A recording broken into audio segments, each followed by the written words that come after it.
Shagagashti intala abuntu diya intami taga Dubra kaisa undara sihituna pareda Shagagashti intala abuntu diya intami taga Dubra kaisa undara sihituna pareda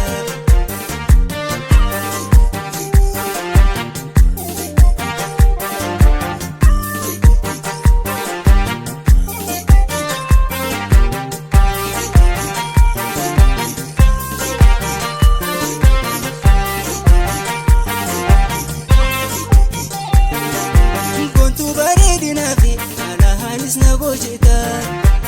Fulahi tawade sinkufu Tumehena gama chipta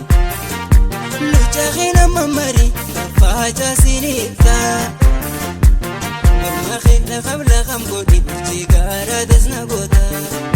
Kontu baredi nafi Ala halis nabojita Fulahi tawade sinkufu Tumehena gama chipta Yubedena mamari Kafaja sinifta Mormahi lakhabla khamgodi Chigara desnagota Mamudi tehdu shuhubi darajasi Konabu uisha goyesi Bihadati midesi Mamudi tehdu shuhubi darajasi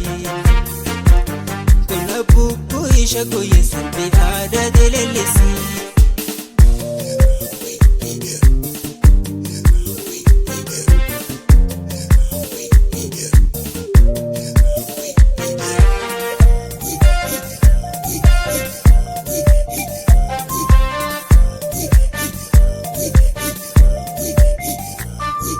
Shagagashti intala abuntu diya intami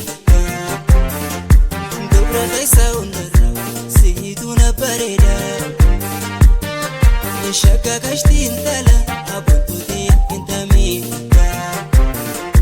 Dubra kaisa undara sihituna pareda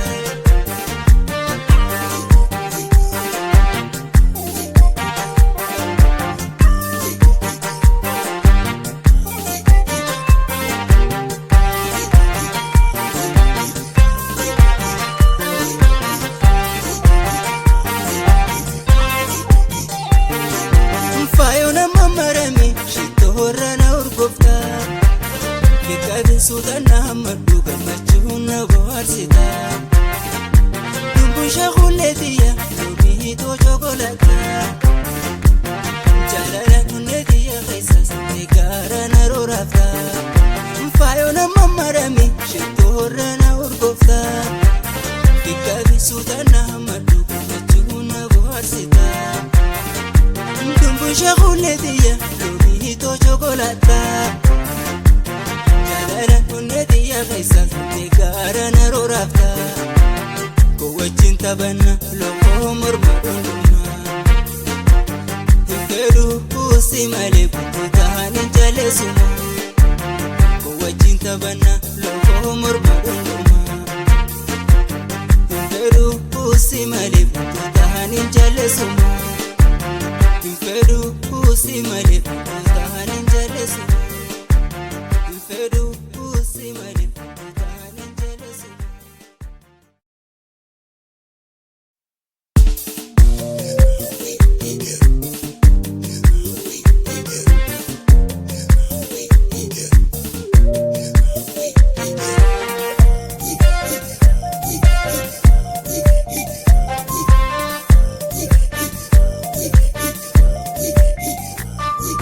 Shagagashti intala abuntu diya intami taga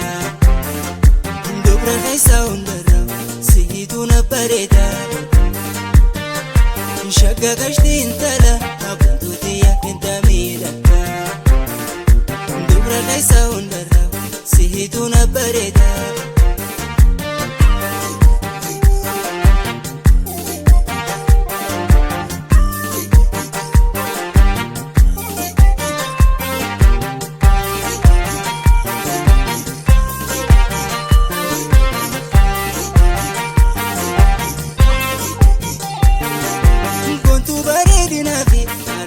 asna bojita Fulakita wadesin kufu Tumehena gamajibla Luchahina mamari Fajasi